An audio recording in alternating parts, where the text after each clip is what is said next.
Right, hello, this is just going to be a quick video. For the most part, this work on fractions was done very well, but there were a couple of little issues, and it came down to either forgetting about your big whole numbers or some wee mistakes when doing subtractions. So I'm just going to go through both of these questions here, show you how I would do it, just to remind you of a process you need for it. And so I'm going to do them both in the same way, and because that's the way I find is makes you less likely to make mistakes.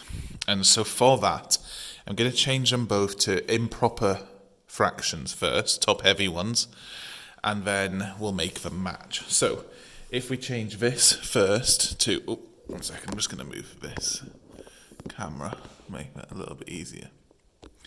So we'll change this first, so it'll be 3 times 4 is 12, plus 1 gives us 13 quarters.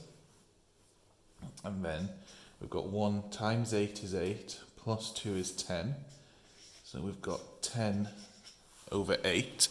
And what we need to do now is make sure that they're the same on the bottom before I can add them. So you'll see here, I could just times this by 2, and that would make it 8 on the bottom. But whatever I do to the bottom, I have to do to the top as well. So that means now on the top I've got 26 and 8 on the bottom.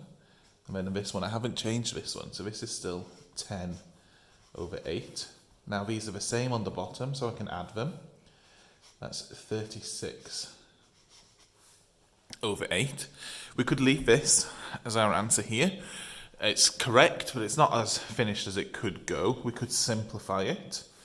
Well, both of these numbers divide by 4.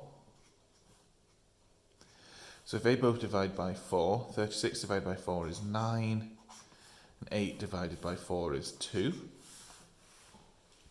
So again, this is correct, but since the question was in mixed number format, I could put the answer as a mixed number as well. So let's do that. So to do that, I have to say, well, how many times does 2 go into 9? Well, it goes in 4 times, and 4 2s are 8, and so there's 1 left over.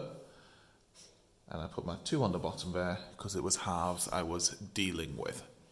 So that's us had a look at that first one. So let's have a look at the subtraction now, which is a little trickier.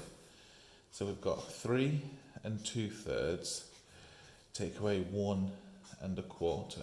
Now, for these ones, obviously, you can deal with the whole numbers first if you want. For subtractions, I'd always recommend changing them to improper fractions first. I just find that's easier to keep track of. If you don't, that's fine, but if you're struggling, I'd do the changing it to improper fractions first. So 3 times 3 is 9, plus 2 is 11. So that's 11/3. 1 times 4 is 4, plus 1 is 5. So that's 5 over 4.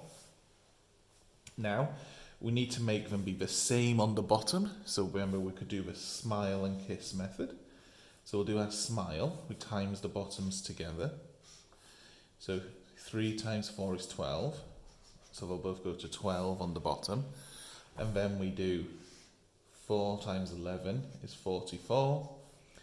3 times 5, that's your kiss. 3 times 5 is 15.